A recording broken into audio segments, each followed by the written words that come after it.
Siempre es difícil seleccionar procesos o hechos históricos relevantes que hayan marcado una década. Esta vez examinaremos 4 grandes procesos que bien podrían ser los más destacables, y buscaremos las conexiones entre ellos durante esta etapa de la Guerra Fría que muchos historiadores denominan fase de la distensión. La década de 1970 empezaba con el cumplimiento de uno de los sueños de la ciencia ficción. El hombre ponía un pie en la Luna, momento culminante en la carrera espacial, carrera que había comenzado, recordemos, cuando en 1957 la Unión Soviética se adelanta a Estados Unidos colocando el primer satélite artificial, el Sputnik. Luego, hacia 1961, Yuri Gagarin se había convertido en el primer hombre en el espacio. La primera caminata espacial fue lograda también por los rusos, con el astronauta Alexei Leonov. Ante esos innegables triunfos soviéticos, Estados Unidos trató de competir y lanzó la carrera a la Luna, hecho que se logró en julio de 1969. Dicho al pasar, Argentina estuvo considerada como uno de los pioneros latinoamericanos en sumarse a la carrera espacial, con los lanzamientos de los satélites meteorológicos Skylark, Gamma Centauro y HASP, desde las bases de Antártida, Tucumán y Mar Chiquita. Los deportes fueron siempre un campo de interés político, tanto real como simbólico. El 12 de abril de 1971, el equipo estadounidense de ping-pong y algunos periodistas se convirtieron en la primera delegación deportiva en poner un pie en Pekín, hoy llamada Beijing, desde que Mao Zedong llegara al poder en 1949. Este intercambio de partidas de ping-pong entre jugadores chinos y estadounidenses llevó adelante una política diplomática que se conoció como la diplomacia del ping-pong. Lo cierto es que, a partir de aquel partido, se concluyó con un deshielo en la diplomacia entre ambas naciones y facilitó también la lenta apertura de China en los últimos años del maoísmo. Facilitó la generación de intercambios diplomáticos que terminaron como un memorable evento, la visita del presidente norteamericano Richard Nixon a China en 1972 y su recepción en la casa de Mao Zedong. También en ese año iniciaron las relaciones diplomáticas entre Argentina y China bajo el gobierno de Cámpora. Pero vamos a detenernos un poco en el caso de China. El deterioro en la salud de Mao y el ascenso de nuevos liderazgos en el Partido Comunista fue el marco que posibilitó, desde el interior, una lenta apertura hacia Occidente, aunque con idas y venidas y con tensiones internas en el Partido Comunista, como la emergencia de bandas violentas que propendían un nuevo encierro político particularmente despectivo para con Occidente. Así se fueron dando lentos pasos hacia la apertura. China se unió a la Organización de Naciones Unidas en 1971 y un año después se dio la visita del presidente Nixon que antes comentamos. La muerte de Mao el 9 de septiembre de 1976 generó inicialmente una lucha interior en el partido. Finalmente se impuso Deng Xiaoping como el nuevo líder de Estado. Xiaoping visitó en 1979 Estados Unidos y tuvo varios encuentros con el presidente de ese momento, Jimmy Carter. Deng Xiaoping impulsó en China una serie de reformas económicas centradas en la agricultura, la modernización de la industria y fundamentalmente la liberalización del sector privado y financiero y la apertura de China al comercio exterior. Sin embargo, todas estas libertades económicas y la apertura al exterior no fue extendida al terreno político de lo interior, manteniendo una dictadura de partido único, restricción de las libertades y la represión de los disidentes. De hecho, una movilización estudiantil reclamando la democratización del régimen llevó en 1990 a una sangrienta represión que conocemos como la matanza de Tiananmen. Deng Xiaoping fallece en 1997, pero el camino para consolidar a China como potencia mundial se había iniciado. Pero volvamos al encuentro entre Nixon y Mao. Un año antes, en 1971, Henry Kissinger, consejero de la Seguridad Nacional, preparaba esta visita que va a ser la más importante de la Guerra Fría. Richard Nixon era un conocido anticomunista y, sin embargo, estaba en gestación un nuevo tipo de diplomacia que pretendía, a la vez que impulsar la distensión, aislar a la Unión Soviética. Ciertamente, Nixon no vislumbraba que el final de su presidencia estaba próximo. A pocos meses de su regreso de Pekín, el 17 de junio de 1972, se produce el robo de documentos en el complejo de oficinas de Watergate, en Washington, D.C., que por entonces funcionaba como sede del Comité Nacional del Partido Demócrata. Este robo fue encubierto por parte de la administración del presidente Nixon. La noticia se publicó el 18 de junio en el diario Washington Post por los periodistas Bob Woodward y Carl Bernstein, que investigaron el episodio.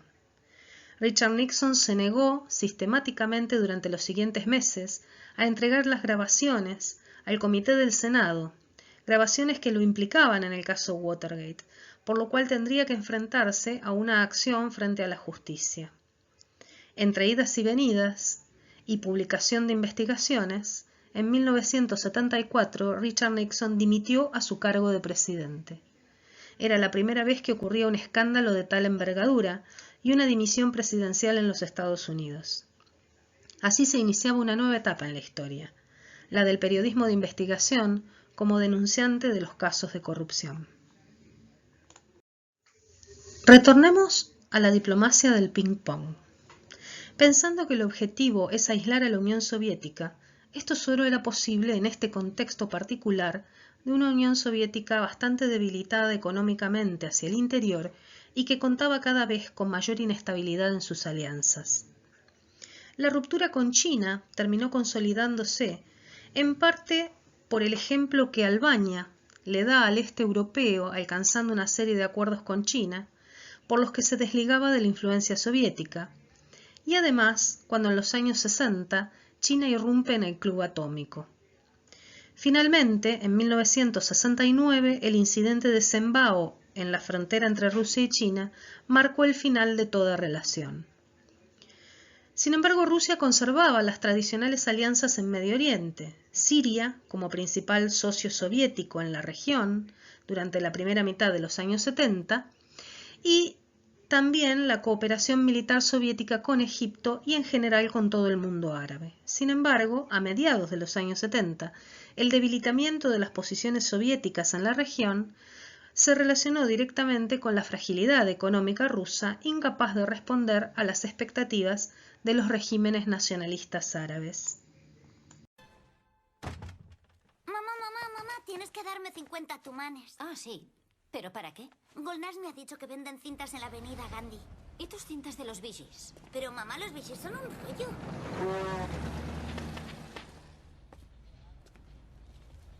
Stevie Wonder, Julio Iglesias, Pink Floyd, Michael Jackson, pintalabios, pinta uñas, cartas de juego. Iron Maiden, ¿Cuánto quiere por ella? 100 tumanes, 50. 60, 50. 60, 50. 50. ¿Tú qué ropa llevas? ¿Son zapatos punk? ¿Qué zapatos punk? Esos, niña. Sí, son de baloncesto. Pues la forma es punk. Juego al baloncesto en el equipo de mi colegio. ¿Y esta chaqueta también es para el baloncesto? ¿Y esto qué es? Michael Jackson. Es un símbolo de la decadencia occidental. No es verdad, señora. Es Malcolm X. ¿Me tomas el pelo? Es Michael Jackson. Te tiene el pañuelo, golfa. Ya basta, te llevaremos al comité. Perdón, señora, no lo haré más. Señora, mi madre murió y ahora estoy con mi madrastra, que es muy mala. Si no vuelvo a casa enseguida me matará, me quemará con la plancha y le dirá a mi padre que me meta en un orfanato. Piedad, piedad, señora, piedad, piedad, piedad. Tenga piedad, señora.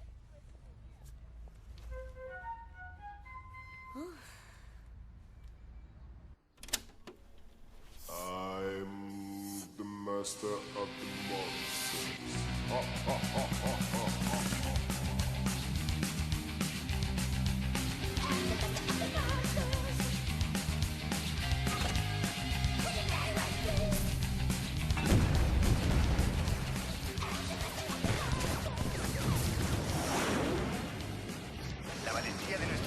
ha dado su fruto. Esta tarde, nuestro ejército ha destruido 63 tanques y 26 cazas iraquíes. La sangre de nuestros mártires riega nuestra tierra sagrada y hará florecer los desiertos de la desesperación. Morir mártir es inyectar sangre en las venas de la sociedad.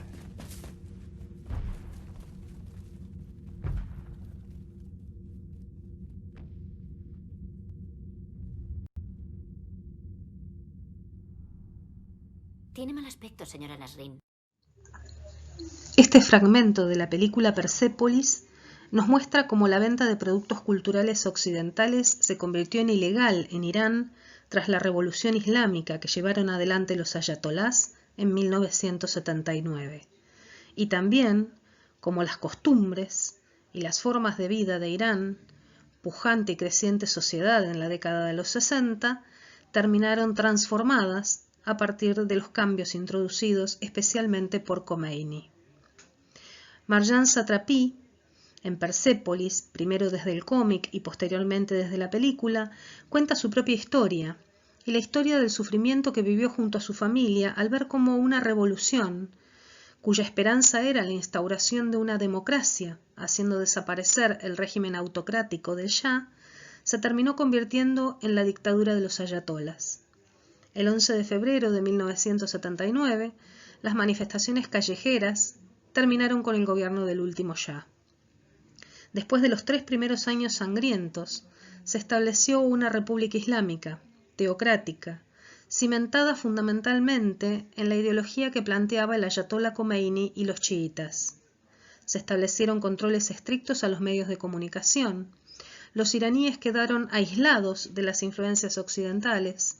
Se produjo la segregación absoluta de los sexos en lugares públicos, la obligatoriedad de que las mujeres usaran el velo, las prohibiciones al alcohol y a la exhibición de instrumentos musicales en la televisión, y reglas que incluso prohibían a las mujeres andar en bicicleta.